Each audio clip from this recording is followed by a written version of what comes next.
नबी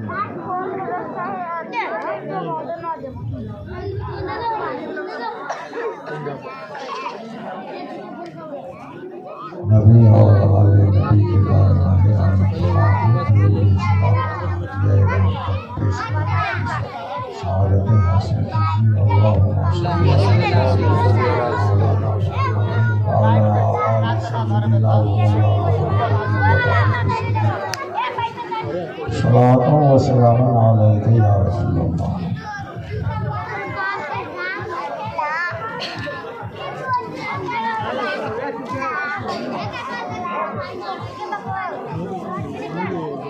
आज की मजलिस पाक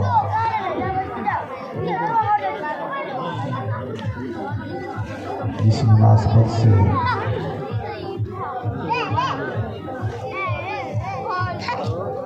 सजाई गई है।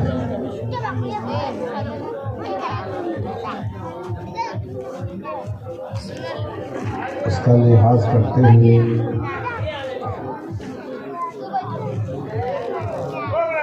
मैंने खुतबा मसनूना के बाद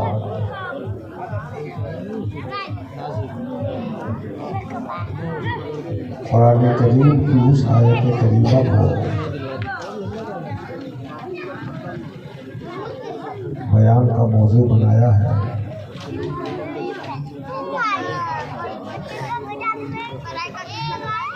जिसमें अल्लाह तबारक व तआला ने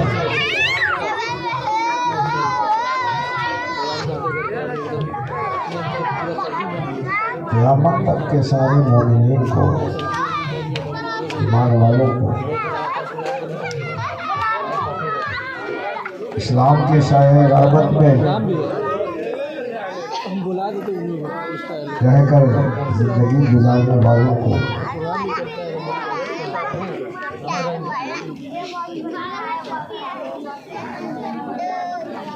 अल्लाह पाक,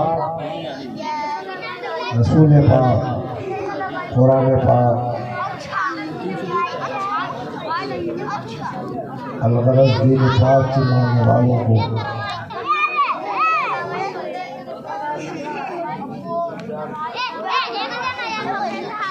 इनकी जिम्मेदारियों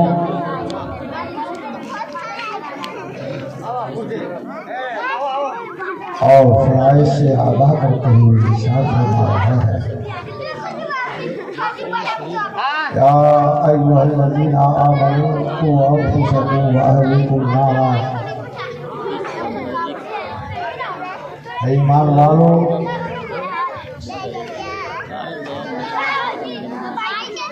अपने आप को और अपने अहलो अयाल को, अपने मातहतों को जहन्नम की आग से बचाओ।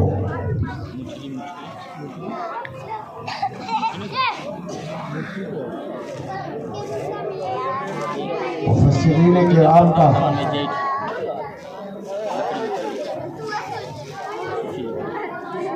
इस बात पर इजमा है, इत्तिफाक है, जहन्नम से बचाने का मतलब ये है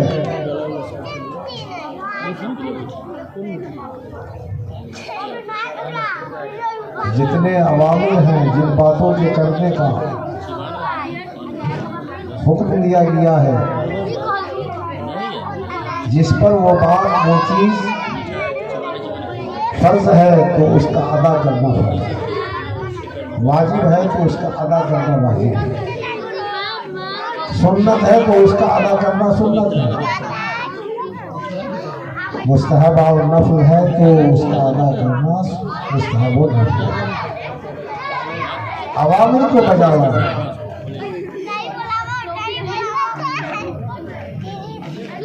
और साथ ही साथ जिन चीज़ों से कुरान ने, हदीस ने, अल्लाह ने, रसूल ने मना फरमाया है, जो मुनकर है, जो बात पसंदीदा है अल्लाह उसके रसूल की नज़र में, इन तमाम चीज़ों से बचना, परहेज करना, जहन्नम से बचना है, बचना है।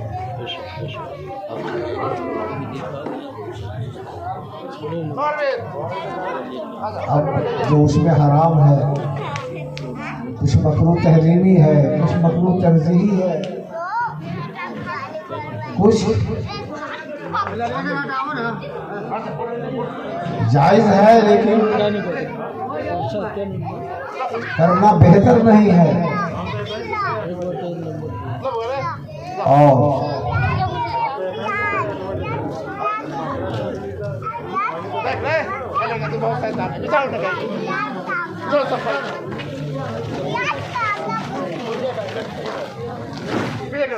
तमाम बातों का खुलासा ये है,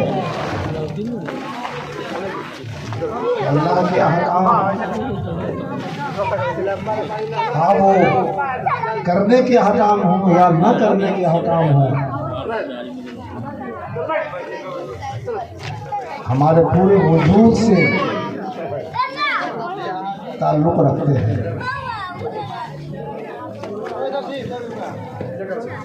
उसका हमारे दिल से ताल्लुक होता है, उसका हमारे दिमागों से, उसका हमारी जबानों से, उसका हमारे कानों से, उसका हमारे हाथों पैर से। और ये हमारा जिस्म और इसकी सारी कुव्वतें, सारी सलाहियतें, सारे आज़ा इस दुनिया से, दुनिया में रहकर फैज़याब होते हैं, इस्तिफ़ादा करते हैं। और इस तरह से हमारी दुनियावी जिंदगी गुजरती है। अल्लाह पाक ने इस दुनिया को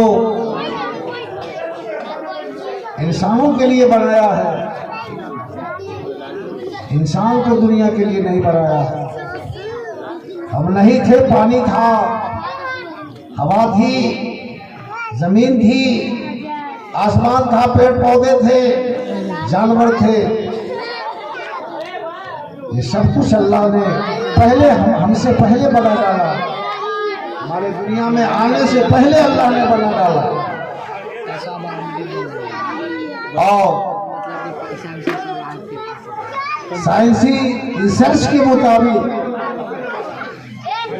करोड़ साल पहले ये दुनिया बनाई गई, इस दुनिया में इंसान के आने से पहले। पहला इंसान जो इस दुनिया में कदम रखे, पहले इंसान, उनको हजरत आदम कहा जाता है। उनकी ज़ौजाए पाक हव्वा कहलाती है। और इन्हीं दो से आज दुनिया के अंदर 7.5 अरब इंसान पाए जा रहे हैं।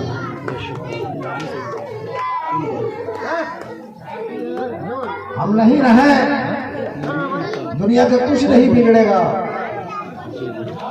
दुनिया की कोई मखलूक कुछ घाटे में नहीं रहेगी। हमारे बगैर ये दुनिया करोड़ों बरस बन करके अल्लाह ने इसको बना करके रख दिया। लेकिन अगर हवा नहीं रहे तो फिर हम न रहेंगे, पानी न रहे तो हम न रहेंगे, ग़िज़ा न रहे तो हम न रहेंगे, दवा न रहे तो हम न रहेंगे, जमीन न रहे तो कहाँ हम पैर रखेंगे। पहाड़ भी हमारे लिए जरूरी है। ये दुनिया तो क्या,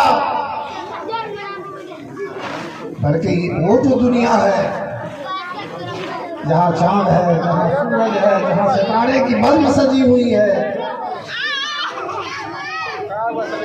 उसके भी हम मोहताज हैं।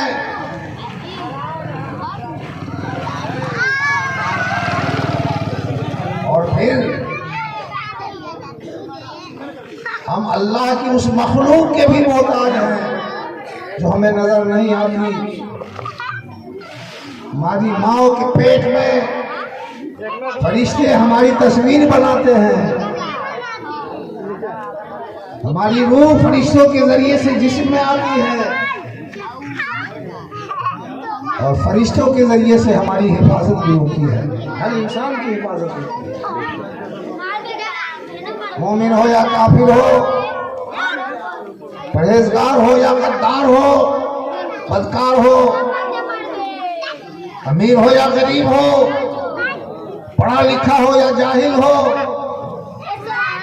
हर इंसान पर दो फरिश्ते लगे हुए हैं जो उनके नामे आमाल को लिखते हैं। और कुछ फरिश्ते हैं, रिवायतों में आया है, कुछ ज़ईफ़ हदीसें हैं, हमारी नाक पर भी फरिश्ता मुकर्रर है, हमारी आँख पर भी फरिश्ता मुकर्रर है, हमारे लबों पर भी फरिश्ता मुकर्रर है, और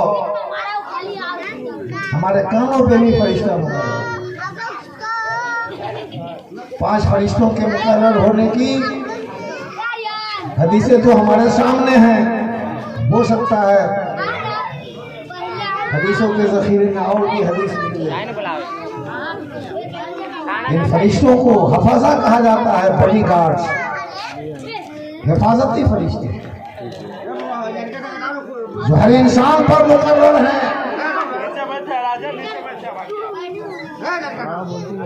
सुनिए, तकरीर सुनिए, बच्चों को छोड़िए, बच्चा अपना काम करेगा, उससे कुछ हम पर असर नहीं पड़ने वाला है। आप सुनिए, आप शोर मचाइएगा तो हम बोल नहीं पाएंगे, बच्चे शोर मचाएंगे, इससे कोई फर्क नहीं पड़ेगा। ठीक है, नहीं मानने वाला है, आप चुप रहिए ना। तो हर इंसान पर फरिश्ते मुकर्रर हैं जो शैतानों से बचाते हैं, मूजी जानवरों से बचाते हैं, दरिद्रों से बचाते हैं, हादसात से बचाते हैं। अभी आपने सुना होगा 10-10, 11-11 दिनों के बाद तुर्की में, शाम में मलबे से जिंदे बच्चे निकल रहे हैं, बूढ़े निकल रहे हैं। ये कैसे बच गए? बचाया अल्लाह ने, लेकिन अल्लाह ने बचाया फरिश्तों के जरिए। अल्लाह मोहताज नहीं है। जिस तरह से यहाँ के बादशाह अपने कारिंदों के मोहताज होते हैं, अपने मिनिस्टरों के मोहताज होते हैं, अपने एमएलए और एमपीज के मोहताज होते हैं, अपने जजों के मोहताज होते हैं, सिस्टम को बरकरार रखने के लिए। अल्लाह बेनियाज है, किसी नबी, वली और फरिश्ते का मोहताज नहीं है, बल्कि हर नबी, हर वली, हर फरिश्ता, बल्कि कायनात का जर्रा जर्रा अल्लाह का मोहताज है। वो अपनी हिकमत बालगा से फरिश्तों को हमारा मुहाफिज बना दिया है, बॉडीगार्ड बना दिया है।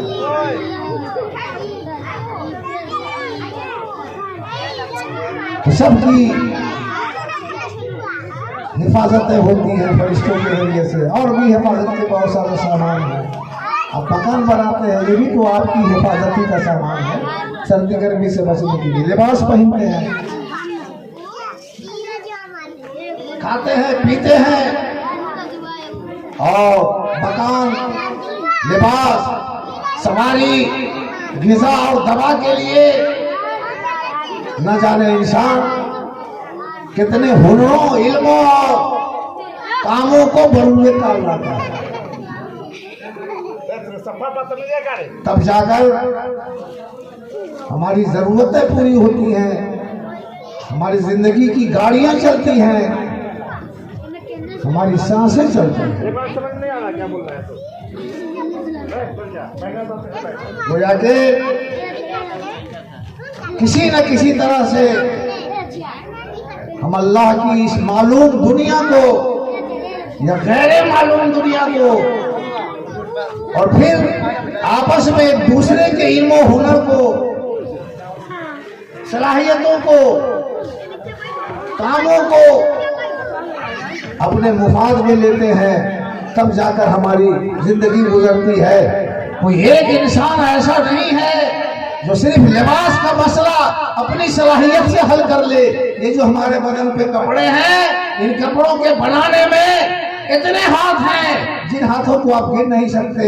एक लुक़मा जो हमारे हेल्प में आता है, ये इतने लोगों की मेहनत और जाता है, जिनको गिना नहीं जा सकता है। हमारा जो मकान बनता है और हमारी जो दवा बनती है, हमारी जो ग़िज़ा बनती है, जो चीज, इन चीजों के, इन सब चीजों के बनने में बहुत सारे हुनर वालों के हुनर से, उनकी मेहनतों से ये चीजें बनती हैं। शुक्र मनाओ उस अल्लाह का, एहसान जानो उस अल्लाह का, जिसने हमें इस दुनिया में इंसान ही नहीं साहिब ईमान बनाकर भेजा है, मोमिन बनाकर भेजा है, अपना मानने वाला बनाकर भेज दिया, अपने रसूल का मानने वाला बनाकर भेज दिया, अपने कुरान का मानने वाला बनाकर भेज दिया। आकर के नहीं माने हो भाई, आकर के बहुत कम लोग माने हैं, बाद में हम तो माँ के पेट से मान करके आ रहे हैं। जो लोग मोमिनों के घर में पैदा होते हैं, वो मोमिन बनकर पैदा होते हैं, मोमिन बनकर पैदा होते हैं। यह अलग सी बात है। पैदा होने के बाद, बात शुरू होने के बाद वो अपने ईमान को खो दे।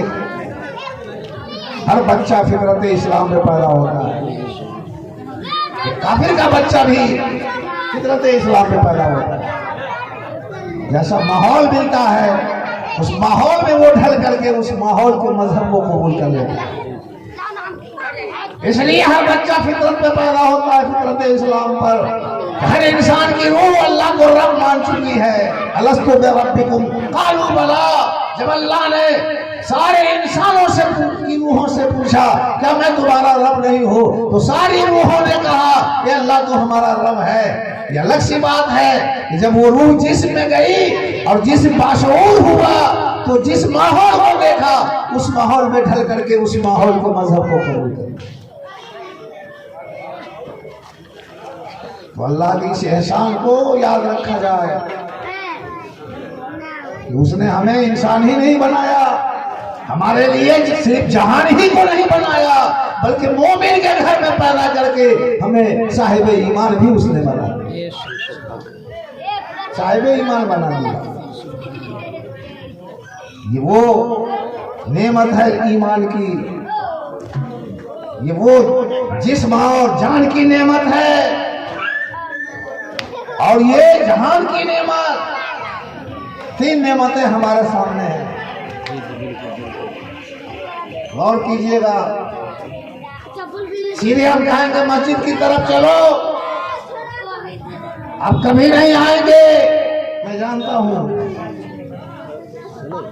और अगर आएंगे भी तो सही नमाज नहीं पढ़ पाएंगे, और सही भी नमाज आप पढ़ पाएंगे, पढ़ लेंगे, फिर भी आपका सर नमाज पढ़ेगा, आपके हाथ नमाज पढ़ेंगे, आपकी जबान नमाज पढ़ेगी, हो सकता है आपकी आंख भी नमाज पढ़ ले, सजदे की तरफ निगाह रहे, आपकी उंगलियां नमाज पढ़ ले, लेकिन कोई जरूरी नहीं है कि आपका दिल भी नमाज पढ़े।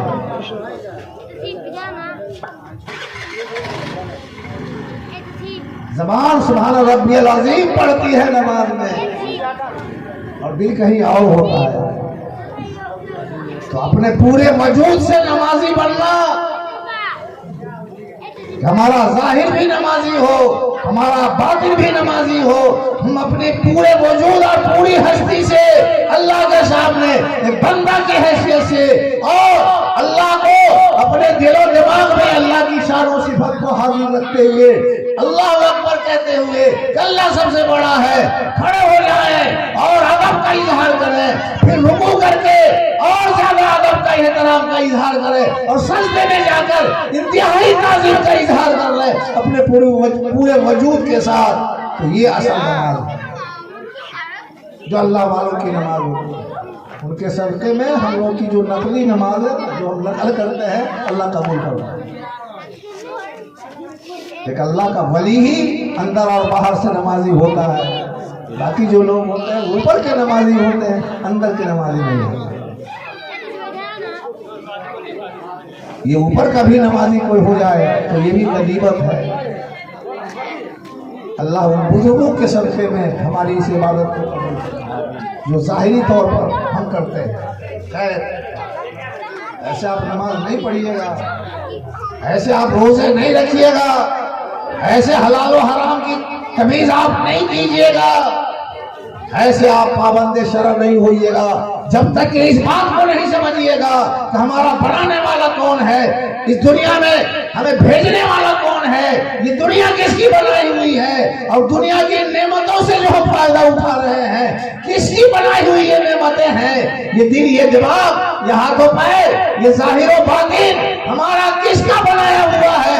जब तक इसको नहीं समझिएगा हम किस दुनिया में आए हैं, किसने हमें भेजा है, फिर कितने वक्त के लिए भेजा है, फिर यहाँ से हमको जाना है, कहाँ जाना है, ये सारे मसाइल जब तक कि आपके हल नहीं होंगे आप मस्जिद की तरफ बढ़ नहीं सकते, आप घरों में नेक नहीं रह सकते, आप मार्केटों और बाजारों में नेक नहीं रह सकते, आप दुकानों और खेतों में नेक नहीं रह सकते। आप जहां रहेंगे बद रहेंगे और बदी के अलंबरदार रहेंगे, बुराई फैलाएंगे, बुराई बोलेंगे, बुराई सोचेंगे, बुराई करेंगे, अपने को भी खतरे में डालेंगे, और जो आपके माहौल में रहेगा, आपके गिरदो पेश रहेगा, उनको भी आप खतरे में डालेंगे। बोलो भाई, है खतरे में कि नहीं? अच्छा खा पी लेना, अच्छा पहन लेना, अच्छे मकान में रहना, अच्छी सवारी पर रहना, अच्छे दस्तरखान पर रहना, इस बात की दलील नहीं है कि आप बहुत अच्छे हो गए। आप खा रहे हो, पेट भर नहीं रहा, कहाँ आप अच्छे हुए? आप अच्छे मकान में हो, सबर नहीं है, इससे भी ज्यादा अच्छा हो जाता है। अभी आप अच्छे हुए कहाँ? आप हवा में उड़ रहे हो, फिजा में उड़ रहे हो, पानी पे तैर रहे हो जहाजों के जरिए से, लेकिन दिल भी डोल रहा है, क्या हो जाएगा? कहाँ आप अच्छे रहे? आप बीवी बच्चों के बीच हो, लेकिन किसी का किसी पर एतबार नहीं, कहाँ अच्छे रहे? बाप बेटे के रिश्ते में तलखी है, न बेटा बाप को बर्दाश्त कर रहा है, न बाप बेटे को बर्दाश्त कर रहा है, कहाँ आप अच्छी हालत में है? पड़ोसी पड़ोसी के खिलाफ है, मौलवी मौलवी के पीछे लगा हुआ है, इमाम इमाम के पीछे लगा हुआ है, मुक्तदी इमाम के पीछे लगा हुआ, इमाम मुक्तदी के पीछे लगा हुआ है, कहाँ अच्छी हालत में है? कहीं भी आप अच्छी हालत में नहीं है, चाहे पूरी दुनिया आप समेट लीजिए, अव्वल तो सब्र नहीं है, और चाहिए और चाहिए, चाहते चाहते कब्र में चले गए, झूठ बोलते बोलते खबर में चले गए, धोखा देते देते खबर में चले गए, जुल्म करते करते खबर में चले गए, हत्ता के औलादों से भी आपने झूठ बोला, बीवी से भी आपने गद्दारी किया, भाइयों को भी ठगने का काम किया, अड़ोस पड़ोस को भी आपने तकलीफें पहुंचाई। आप अच्छे हुए कहाँ? आप किसी पर जुल्म कर रहे हैं, कोई आप पे जुल्म कर रहा है, समझ रहे हैं? खूब याद रखिए, ये दुनिया अल्लाह की बनाई हुई है, ये दुनिया की मखलूक अल्लाह की बनाई हुई है, अच्छे बुरे सब अल्लाह के बनाए हुए हैं। बिल्कुल बिल्कुल, वहाँ पाई पाई का हिसाब हो जाएगा, लेकिन यहाँ पूरा हिसाब नहीं होगा। क्या बात है, बहुत अच्छी। हमारे लिए मुश्किल यही है कि हमारा यहाँ पूरा हिसाब नहीं होता, लेकिन कुछ यहाँ भी हिसाब होता है। अल्लाह की मशीयत ये है कि हर कोई जमीन पर रहे, सबका इम्तिहान हो, सबको जांचा जाए, कौन दुनिया से हमारे दरबार में क्या लेकर आता है, क्या लेकर आता है। इसलिए दुनिया सबको अल्लाह देता है। ईमान वाला भी बादशाह होता है तो कुफ्र वाला भी बादशाह होता है। ईमान वाला मालदार होता है तो कुफ्र वाला भी मालदार होता है। परहेजगार अगर खुशहाल होता है तो बदकार भी खुशहाल होता है। बल्कि अल्लाह अपने दुश्मनों को अपने दोस्तों से इस दुनिया में ज्यादा देता है ताकि इसी में भूला रहे। जिसको कुफ्र पे मारना होता है उसको अल्लाह यहाँ राहतों से नवाज देता है। देख नहीं रहे फिरौन जो 400 बरस जिया, उसके पेट में नहीं कभी सर में भी दर्द नहीं हुआ, उसके सर में भी दर्द नहीं हुआ। इसलिए उसके सर में दर्द नहीं हुआ कि वो अपनी रैयतों से सबसे बड़ा खुदा मनवाता था। कुरान ने नकल किया है उसके इस बड़े कुफ्र को, अना रब्बुकुमुल आला, मैं तुम्हारा सबसे ऊंचा रब हूं। अगर सर में दर्द हो जाता तो हो सकता है कि उस दर्द की शिद्दत से पलट जाता है।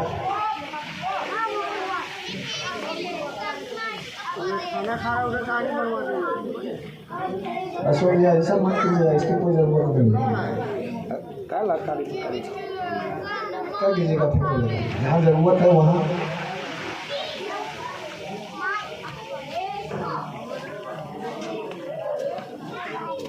बाहर का बुरों को ज्यादा छूट मिलती है, खासकर उस बूढ़े को जिसको बुरा होकर मर जाना है, उसको ज्यादा छूट मिलती है। और अच्छों को भी आजमाया जाता है। ये देखो नबी है ऊंट की ओझड़ी की तरफ के नीचे है, जो मकाम काबा कौसैन और मदना में बुलाए गए मेराज की रात, जिसको अल्लाह ने अपना दीदार कराया, आसमानों से ऊपर बुलाया। मक्के में वो ऊंट की ओझड़ी के नीचे है। काफिर अपनी चादर से फंदा लगाकर नबी के गला को ऐसा घोटा कि आपके घुटने काबा के साए में हजर असवद के करीब आपने घुटने टेक दिए काबा की जमीन पर। और चूंकि इंसान भी थे तभी तकाजे भी थे, ज़बान मुबारक बाहर आ गए। क्या आप नहीं देखते अल्लाह के महबूब पैगंबर जब ताइफ से लौट रहे होते हैं तो पूरा पैर ही नहीं पूरा बदन लुहुलहा है। आप नहीं देखते 3 साल तक मक्के वालों ने शेख अबी तालिब ने घाटी में, पहाड़ की घाटी में नबी को अपने खानदान के साथ मजबूर होकर रहना पड़ा। बायकाट को सहा अल्लाह के पैगंबर ने अपने खानदान के साथ, हत्ता के चमड़े खाने पड़े लोग। और हद हो गई, 13 साल के मजालिम जुल्म सतम के पहाड़ तोड़ने के बाद भी आपके दुश्मनों के दिल ठंडे नहीं हुए। कत्ल की साजिश की घर को घेर दिया और फिर हिजरत का दरवाजा खुला। अपना आबाई घर, अपना आबाई मकान और अपनी पैदाइशी जगह को अल्लाह के नबी छोड़कर मदीना चल रहे। जब मक्का से निकले हिजरत की रात में तो आपने हाथ उठाकर काबा की तरफ रुक करके दुआ की, हे काबा, हे मक्का, मेरा दिल तो नहीं चाह रहा था कि मैं तेरी इस जमीन को छोड़ दूं, लेकिन अल्लाह का हुक्म हो गया है, इसलिए मैं तुझे छोड़ रहा हूं। और नबी मक्का को छोड़ चुके आज लाशों को सड़ा देते हो, बहरीन से मंगाते हो, अपने रिश्तेदार को सऊदीया से मंगाते हो, इधर उधर से मंगाते हो, जबकि मसला ये है कि जो जहां मरे वही दफन हो, जो जहां मरे वही दफन हो। बल्कि उलमा ने तो यहाँ तक लिखा है 2 मील से ज्यादा लाश को दूर ले जाना मना है, उलमा ने मना किया है। और यही सही है, बाहर शरीफ में लिखा हुआ है। इसलिए कि ये हिलाने डोलाने से लाश की, बदन की, चेहरे की सिफत बदल जाती है। मुसीबत बदल जाती है। तुम अपने ही घर में लाकर दफन करोगे अपने कब्रिस्तान में, इससे क्या हो जाएगा, क्या फायदा मिलेगा? हुक्म है मुर्दों को जल्द दफनाओ, लेकिन हम नहीं करते। लेकिन जब अल्लाह के नबी मक्का छोड़ के मदीना आ गए, मक्का फतह हुआ, इसके बावजूद आना जाना रहा, लेकिन मदीना ही को आपने रहने की जगह मुकर्रर किया। हत्ता के इंतकाल वफात के बाद भी आपके लिए मदीना ही मुकर्रर हो गई, इसलिए कि अल्लाह के नबी ने फरमाया, नबी जहां इंतकाल फरमाता है, वफात करता है, वहीं उनको दफन भी किया जाता है। जिस हुजरे में आप वफात किए, उसी हुजरे में आपको दफनाया गया। अब क़यामत तक के लिए अल्लाह के पैगंबर मदीने में तशरीफ यहाँ दफन करेंगे, चेहरा देखेंगे, क्या देखेगा चेहरा? चेहरा को बिगाड़ दिया, चेहरा देख रहा है। देर करके और देखने का भी कहाँ मौका मिलता है, वहां तो ऐसा ना सर्जरी कर दिया जाता है, देख कहाँ पाते हो यार। अब अंदर में क्या है, लाश है कि नहीं है, वो केमिकल से क्या बन चुका है, काला है, रंग बाकी है कि नहीं। तो इतनी बड़ी गलतियां हम हो रहे हैं, जो जहां मरे वही दफन। बात चल रही थी अल्लाह के पैगंबर को जो सबसे बेहतरीन ही नहीं अफजल तरीन है, जिनका इतना ऊंचा मकाम है, उनकी जिंदगी के हालात को आप पढ़ेंगे तो आइए मैं बुखारी शरीफ की हदीस को, जो हजरत आयशा सिद्दीक़ा उम्मुल मोमिनीन रज़ी अल्लाह ताला अन्हा ने बयान फरमाई है। क़ालत माँ शबिया आल मुहम्मदिन मिन खुब्ज़ शईरिन यौमैन मुतताबिअैन हत्ता क़ुबिज़ रसूलुल्लाह सल्लल्लाहु अलैहि वसल्लम। नबी ही नहीं, नबी की औलाद पूरी जिंदगी में 2 दिन जौ की रोटी भी लगातार पेट भर नहीं खाई, लगातार। और बताओ हुए जमीन पर कौन सा ऐसा गरीब मुसलमान होगा जो पेट भर जौ की रोटी लगातार 2 दिन नहीं खाता होगा, गेहूं की रोटी। एक महीने तक खजूर और पानी पे बसर होता था, चूल्हे नहीं जलते थे। भाई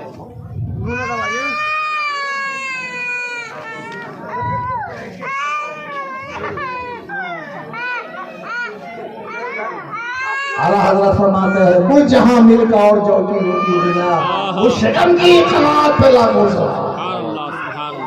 मुश्किलात नेकों को ज्यादा आती है। हदीस शरीफ है, इन अशद्दल बलाए अल अंबिया सुम्मा अल अमथल फल अमथल, सबसे ज्यादा परेशानियां जिंदगी में, मुश्किलात जिंदगी में अल्लाह के लिए, अल्लाह के दीन के लिए, अल्लाह की शरीयत के लिए नबियों को आती है, और नबियों के बाद जिनका जो जितना दर्जा ऊंचा होता है उनको उतनी ही मुसीबतें आती हैं। अल्लाह के दीन के लिए, जमीन जायदाद के लिए नहीं, आल औलाद के लिए नहीं, बड़ा बनने के लिए नहीं, दौलतमंद बनने के लिए नहीं। ये दुनियादार इंसान अगर मुश्किलात का सामना करता है, किस लिए करता है?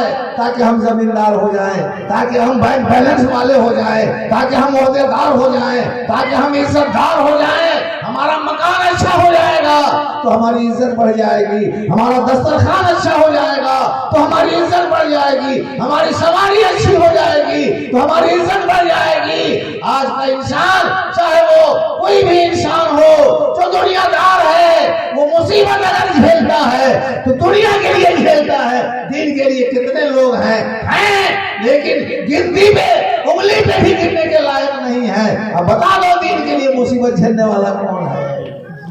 गिनाओ। झेला है लोगों ने मुसीबत, आज भी झेल रहे हैं। गरीब नवाज ने मुसीबत झेली है कि नहीं?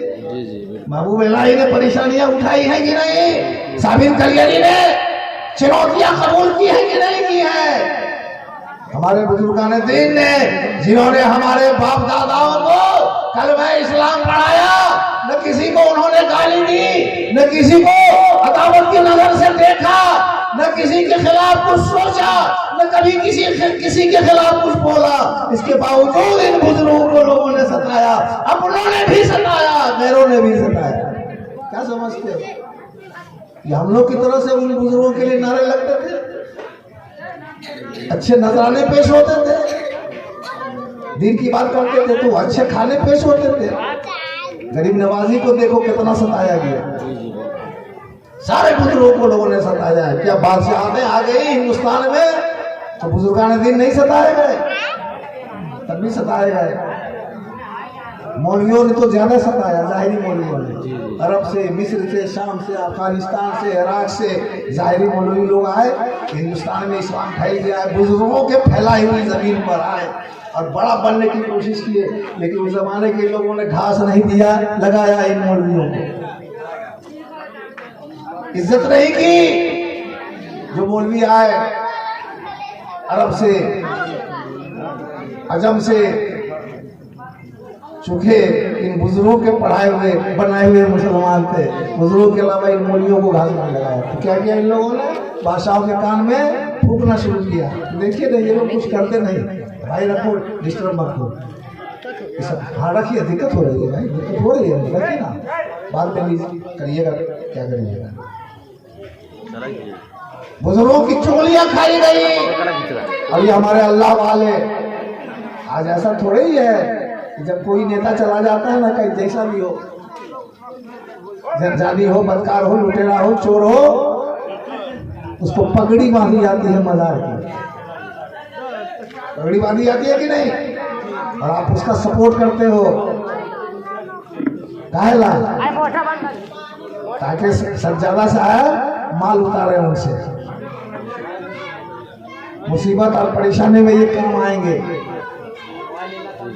हमारे बुजुर्गान दीन बादशाहों के दरबारों का रुख भी नहीं करते थे। जी जी नहीं करते थे। जी जी हक है।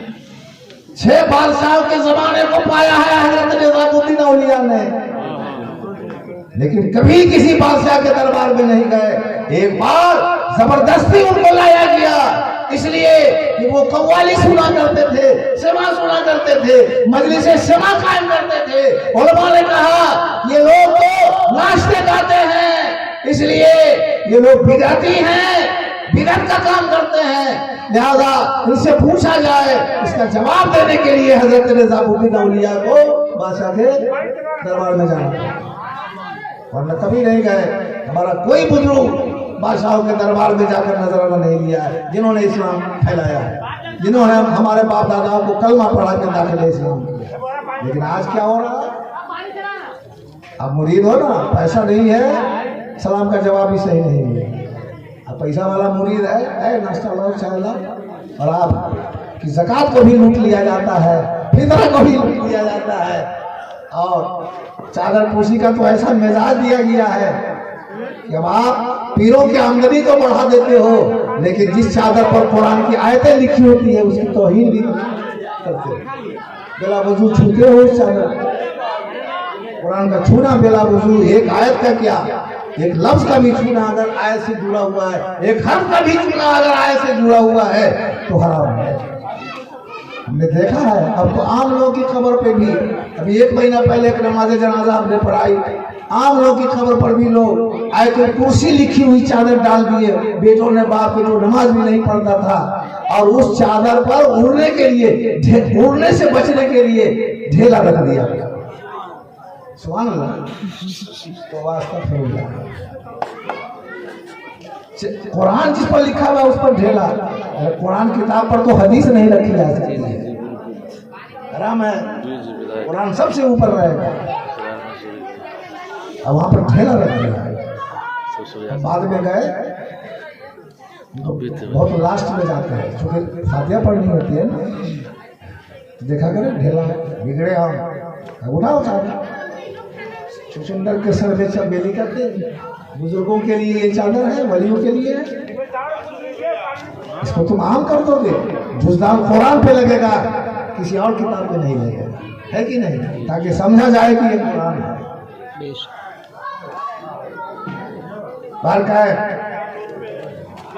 मैं बताना ये चाहता हूँ, मैं आपसे अभी नहीं कहूंगा कि आप नमाज पढ़ने चलो, अभी नहीं कहूंगा कि आप रोजे रखो, अभी नहीं कहूंगा कि आप शराब से तौबा करो, अभी मैं ये नहीं कहने आया हूं कि आप बदकारी से तौबा करो, हलाल और हराम की तमीज करो। मैं कुछ नहीं कहने अभी आया हूं, बस ये कहने आया हूं कि आप बंदे हो अल्लाह के, अल्लाह ने आपको पैदा किया है, अल्लाह की दुनिया में आप बस रहे हो, फिर मौत आएगी और कब्र से आपका रिजल्ट शुरू हो जाएगा, कब्र से शुरू हो जाएगा, क़यामत का इंतजार नहीं होगा। अल-क़ब्र रौज़तुम मिन रियादिल जन्नह और हुफ़रतुम मिन हुफ़रिन नार। कब्र जन्नत के बागीचों में से एक बागीचा है या जहन्नम के गढ़ों में से एक गढ़ा है। क़यामत 400 साल के बाद आए, 1000 साल के बाद आए, लेकिन जज़ा और सज़ा मरने के बाद से शुरू हो जाती है। बस ये कहने में आया हूं, इसको दिमाग में रखिए।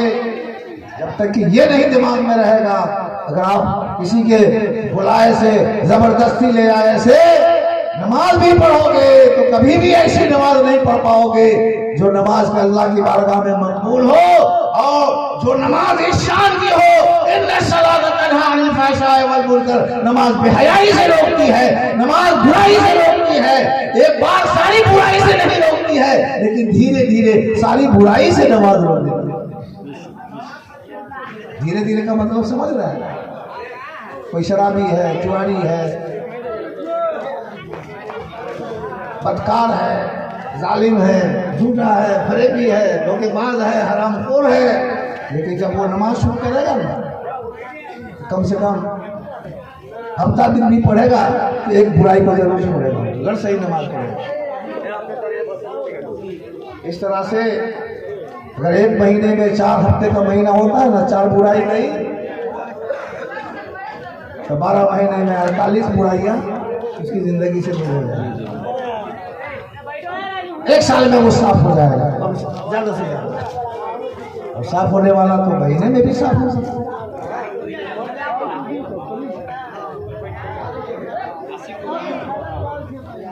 ये बात मैं आपके दिमाग में और दिल में बैठाना चाहता हूँ कि आप अपने को बंदा महसूस कीजिए,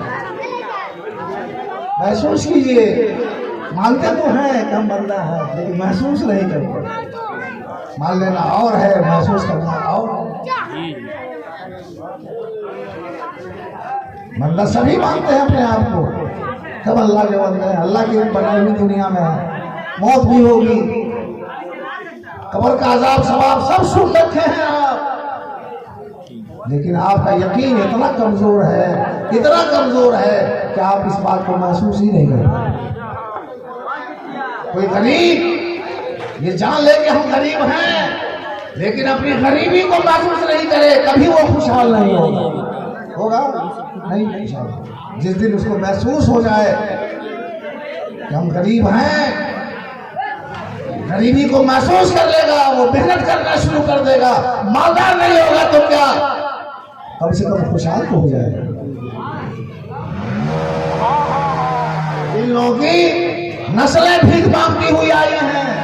देखा हमने शादी के बच्चों को खाते हुए, ये नस्लों से खा रहे हैं।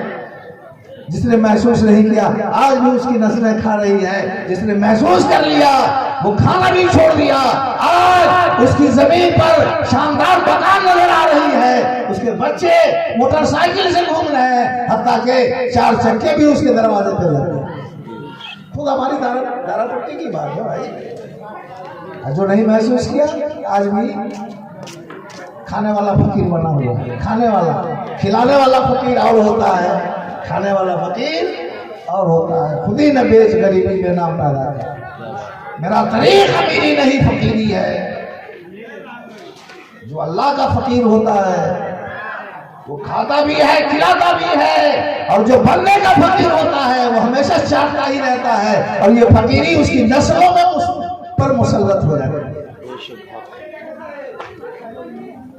जीएन का एक लड़का घर से बहुत बड़ा आदमी नहीं हुआ, कोई मनसब वाला नहीं हुआ, कुछ गुरूर आ गया उसके माँ बाप को, उसके अंदर भी कुछ हो गया। हरचंदा से आज भी जिंदा है वो, पटना में बड़े बड़े लोग क्या वो ट्यूशन पढ़ाता है, शानदार जिंदगी गुजार रहा है। अब इधर नौकरी हुई कि नहीं, रक्षा से वो 79-80 की बात है, वो चहल यही शब बारात क्या बोलते हैं शाबान है ना ये महीना, इसमें जो लोग वो बात करते हैं कुरान खानी वगैरह, उसी का खाना खाकर और खाना लेकर आ रहा है। और हम वही जा रहे थे दावतपुर, मगरिब के बाद हमारी तकरीर थी। खूबसूरत लड़का 11-12 साल का, वो हमसे सवाल किया, हम रुक गए। नसीर भाई का साथ रिक्शा था, इसी से जा रहे थे, सलाम किया नसीर भाई को किया, उससे हमने बात की, जहानत देता उनका कि जाके पढ़ो, इसे क्या कर रहे। लड़का पढ़ना शुरू किया, नहीं होना था उस वक्त तो नहीं हुआ, कभी पता नहीं है, लेकिन बहुत बड़े ओहदे पे जाने वाला था। एक एमएलए साहब के यहाँ, उस बिरादरी के एमएलए साहब के यहाँ शादी भी तय हो गई थी, लेकिन शादी नहीं हो पाई। खैर तो मैं याद कर रहा हूँ कि आप महसूस कीजिए, हम बंदा हैं, अल्लाह की ज़मीन पर चल रहे हैं, अल्लाह का दाना पानी खा रहे हैं, अल्लाह की जिंदगी से जी रहे हैं, दिए से हुए थे। हमारी जो भी सलाहियतें हैं अल्लाह की दी हुई है, और फिर हमको मरने के बाद हमारा ये अकीदा नहीं है तो फिर हम दूसरे जोन में आएंगे। इंसान है, अच्छा किए हैं तो अच्छा इंसान बन के आएंगे, बुरा किए तो बंदर बन के आएंगे, कुत्ता बन के आएंगे, कुंवर बन के आए। ये हमारा अकीदा नहीं है। हमारा अकीदा जन्नती और जहन्नमी बनने का है।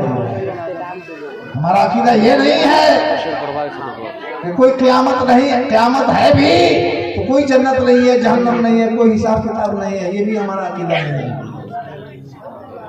हमारा अकीदा ये है कि हमारी जिंदगी के एक एक लम्हे का हमें जवाब देना है। ये अलग बात है मोटी मोटी गलतियों से बच के हम अगर निकल गए तो छोटी छोटी गलतियां अल्लाह अपने करम से माफ फरमाएगा, अपने महबूब बंदों के की सिफारिश से माफ फरमाएगा। हदीस शरीफ है जिसका मतलब ये है शदीदत दर रोजे भी उम्मीद भी बताना बनेगा बबख्शत करी मैदान महशर में अल्लाह बुरों को नेकों के सदक़े में बख्शेगा, नेकों के सदक़े में बख्शेगा। लेकिन कौन सा बुरा बख्शा जाएगा? जो ईमान पर मरेगा। जी जी बिल्कुल बिल्कुल, ईमान पर मरेगा। इमाम गज़ाली ने इयाउल-उलूम में एक हदीस नकल की है जिसमें बताया गया है कि ऐसा भी मुसलमान होगा जो 7000 बरस के बाद जहन्नम से निकाला जाए, उसके गुनाहों की सजा 7000 बरस होगी। कौन इंसान 7000 बरस जिया है भाई? जब लंबी उम्र थी ना इंसानों की, 1000 बरस 1200 बरस, यही तो हम देख रहे हैं 800 बरस क्या। लेकिन मुसलमान 7000 बरस तक जहन्नम में रहेगा। उस आग में, जिस आग की तपिश यहाँ की आग से 39 गुना ज्यादा है, 40वां हिस्सा है यार, सोचने की बात है।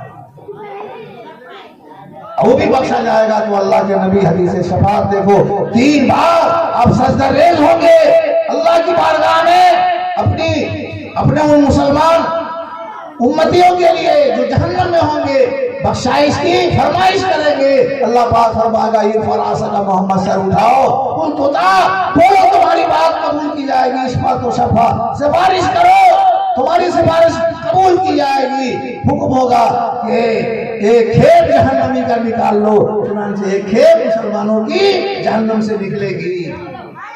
फिर दोबारा सजदा करेंगे, दूसरी खेप निकलेगी, दोबारा सजदा करेंगे, फिर तीसरी खेप निकलेगी। मुझे पता नहीं, हदीस में इसकी वजाहत नहीं है कितने दिनों के अंतर से फर्क से ये सब सजदे होंगे, लेकिन 3 सजदों में 3 खेप में मुसलमान जहन्नम से निकाले जाएंगे।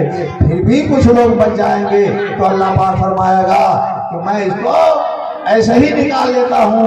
एक लब, अल्लाह का लब क्या है वो अल्लाह ही बेहतर जानता है, डालेगा अल्लाह पाक उस लब से सारे मुसलमानों को बाहर करेगा। इसमें उलमा फरमाते हैं अबू तालिब जिसका शरई ईमान साबित नहीं है लेकिन अंदरूनी ईमान साबित है, नबी की बड़ी खिदमत की है, इस्लाम की हक्कानियतों सदाकत पर मुहर लगाई है अपनी हयात में।